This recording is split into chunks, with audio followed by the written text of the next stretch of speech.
የስኬት የመጨረሻ ሚስጥር ችሎታ ወይም እድል ሳይሆን ከማንም በበለጠ ፍጥነት የመማር ችሎታ ቢሆንስ?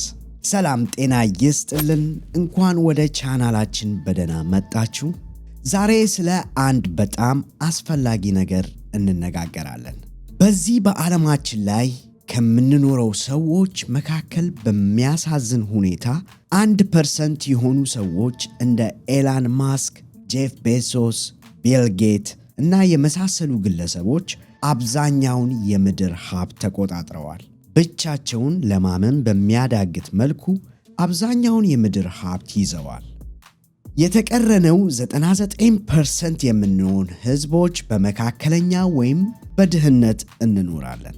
በዚህ ቪዲዮ እነዚህ በዓለማችን 1% የሆኑ ሰዎች ሁሌም ወደፊት ቀድመው የሚገኙበት እና የሚጠቀሙበትን የተደበቀ ሚስጥር ምንድን ነው? ይህን ሚስጥር ተረድተን ራሳችንን ከተቆጣጠርን ራሳችንን ተወዳዳሪና ቀዳሚ ማድረግ እንደምንችል እናያለን። ስለዚህ የትም እንዳትሄዱ።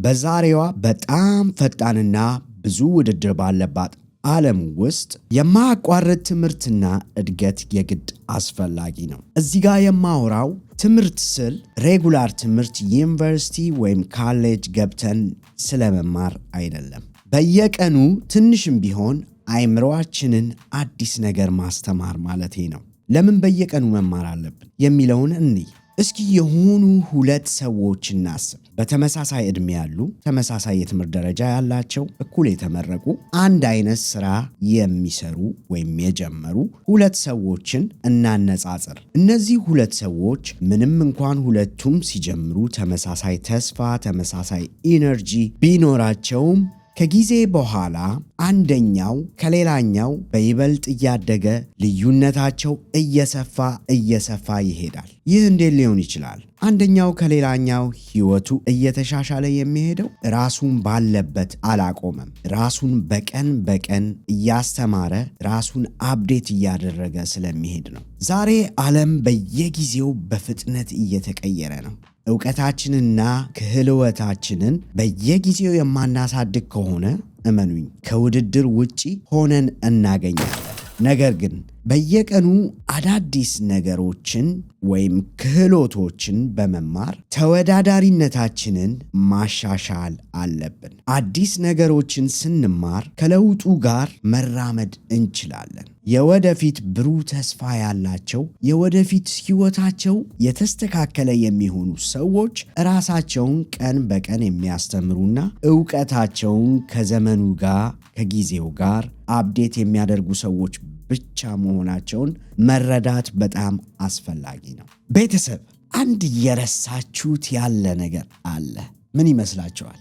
አዎ፣ ያቺን ላይክ የምትለውን በተን ጠቆም ማድረጋችሁን የምትረሱት ነገርስ?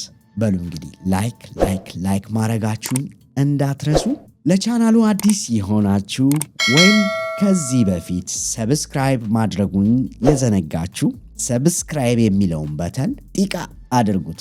አዎ፣ አመሰግናለሁ። እነዚህ በዓለማችን 1% የሆኑ ሰዎች ሁሌም ወደፊት ቀድመው የሚገኙበትና የሚጠቀሙበት ሚስጥር ግልጽ የሆነ ሚስጥር ነው። ያም ምንድን ነው ብለን ስናይ በቀን በቀን ራሳቸውን ማስተማርና ዕውቀታቸውን አፕዴት ማድረግ ነው። አያችሁ፣ አዳዲስ ነገሮችን በመማር የአስተሳሰብ አድማሳችንን እናሰፋለን። ዋነኛው የማወቅ ሚና ችግሮችን መፍታት ነው። ችግሮችን በቀላልና ፈጣን በሆነ መንገድ መተግበር ስለሆነ አዳዲስ ነገሮችን በመማር የችግር አፈታት ችሎታችንን እናሻሽላለን። ላለው ችግር በቀላሉ መፍትሄ ማምጣት እንችላለን ማለት ነው። የራስ መተማመናችንን እንጨምራለን። ማንኛውም የምናደርገው ነገር ኮንፊደንስ በጣም ወሳኝ ነው። የምናውቀውን ነገር፣ የተማርነውን ነገር፣ ዕውቀት ያለንን ነገር ለማድረግ ወይም ለመተግበር አንቸገርም ወይም አንደናበርም። ስለዚህ በየቀኑ እንዴት መማር እንችላለን? ማንበብ መቼም አንዳንዶቻችን ማንበብ የሚለውን ነገር መስማት አንፈልግም። ነገር ግን ከምንም በላይ አእምሮአችንን ለማዳበርና ዕውቀታችንን ለመጨመር የግድ የማንበብ ልምምድ ማድረግ አስፈላጊ ነው። በተለያዩ ምክንያቶች ማንበብ የማንችል ከሆነ ወይም ማንበብ የማንወድ ከሆነና ከማንበብ ይልቅ ማዳመጥ የምንመርጥ ሰዎች ከሆንን አብዛኛዎቹ ነገሮች በኦዲዮ ፋይል ስላላቸው ብዙ መጽሐፍቶችን በኦዲዮ መልኩ ማግኘት የምንችልበት ጊዜ ነው። በጣም ብዛት ያላቸው የኦንላይን ኮርሶች በቤታችን ሆነን አዳዲስ ክህሎቶችን፣ አዳዲስ ነገሮችን መማር እንችላለን። ሌላው በጣም ብዙ ፖድካስቶችና የዩቲዩብ ቻናሎች፣ ቲክቶክ፣ ሶሻል ሚዲያው ላይ በአጠቃላይ ብዙ ፕላትፎርሞች ትምህርት የሚሰጡ አሉ። እነሱን ሳንከፍል በነፃ መማርና ዕውቀትን ማግኘት ጥሩ ምንጭ ይሆናል ብዬ አስባለሁ። ሌላው ከሌሎች ሰዎች የህይወት ልምድና ተሞክሮ ብዙ ትምህርት መውሰድ እንችላለን። የተማርነውን አዳዲስ ነገሮች በተግባር መሞከርና ዕውቀታችንን ማጠናከር በጣም አስፈላጊ ነው። ከተሞክሮ በመማር ከተሳሳትንም ከዛ ስህተታችን ትምህርት በመውሰድ ወደፊት መቀጠል አለብን ማለት ነው። ስለዚህ በየቀኑ በመማር ተወዳዳሪነታችንን ማሻሻል አለብን ማለት ነው። አዳዲስ ክህሎቶችን በመማር የሥራ ዕድላችንን እናሰፋለን። አሁን ካለንበት የበለጠ የተሻለ እድገትና ደረጃ እናገኛለን። ሞር ቫልዩ ይኖረናል ማለት ነው። አዳዲስ ክህሎቶችን በመማርና ዕውቀታችንን በመጠቀም የገንዘብ ነፃነት ማግኘት እንችላለን።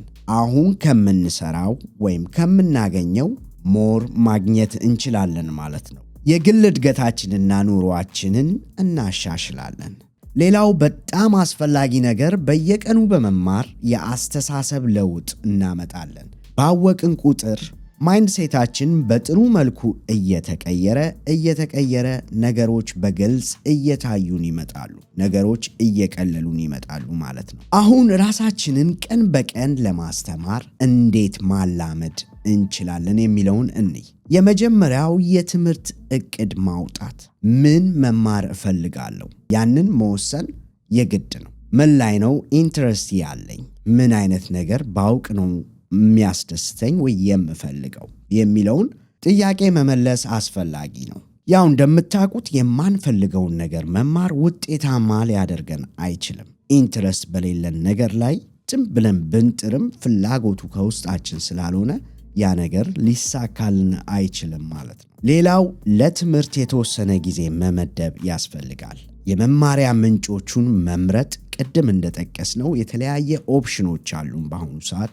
በዛ በምንፈልገው ነገር ዙሪያ ሪሶርሶችን ማግኘትና ራሳችንን ማስተማር መጀመር አለብን። ጊዜያችንን በአግባቡ መጠቀም መለማመድ አለብን። ትኩረታችንን የሚሰርቁ ነገሮችን ማስወገድ የግድ ነው። በአሁን ጊዜ አብዛኛውን ጊዜያችንን የሚወስደው ዲቫይስና የተለያዩ የሶሻል ሚዲያ ፕላትፎርሞች ናቸው። የምንጠቀምባቸው ዲቫይሶችን የፈጠሩ ሰዎች በጣም ጥልቅ በሆነ ጥናትና ብዙ ገንዘብ አፍሰው የሰዎችን የስነ ልቦና በቴክኖሎጂ እንዴት በባህሪ ስልቶች ጥምረት ሱስ የሚያስይዙ እንዲሆኑ ተደርገው የተሰሩ ናቸው። ይህን ክስተት እንዲፈጠር አስተዋጽኦ የሚያደርጉ አንዳንድ ዋና ምክንያቶች አሉ። ዲቫይስና የማህበራዊ ሚዲያ ፕላትፎርሞች እንዴት እኛን ሱሰኛ ለማድረግ እንደተሰሩ በሌላ ራሱን በቻለ ቪዲዮ ይዘን በሌላ ጊዜ እንመጣለን። አሁን ግባችንን በየጊዜው ማሰብና አዲስ ነገር ለመማር መፍራት የለብንም። እናቱ ሆድ ሆኖ የተማረ የለም። ለመማር ፍርሃት ሊኖረን አይገባም። ደፈር ብለን የምንፈልገውን ነገር መማር መቻል አለብን ማለት ነው። ውድ ተመልካቾቻችን በየቀኑ ራሳችንን በማስተማር ከ99% ሰዎች ቀድመን መገኘት አለብን ማለት ነው። የማያቋርጥ ትምህርት እና እድገት ለስኬት ቁልፍ ነው።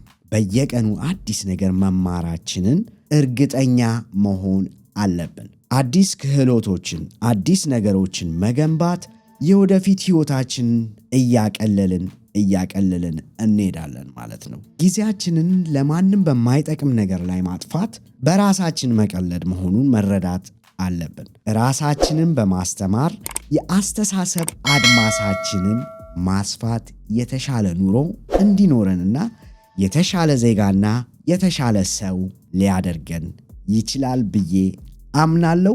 እስከዚህ ሰዓት ስለተከታተላችሁኝ በጣም አመሰግናለሁ። ከዚህ ቪዲዮ የሆነች የሚጠቅም ነገር ታገኛላችሁ ብዬ ተስፋ አደርጋለሁ። በቀጣይ ቪዲዮ እስከምንገናኝ መልካሙን ሁሉ ተመኘው። መልካም ጊዜ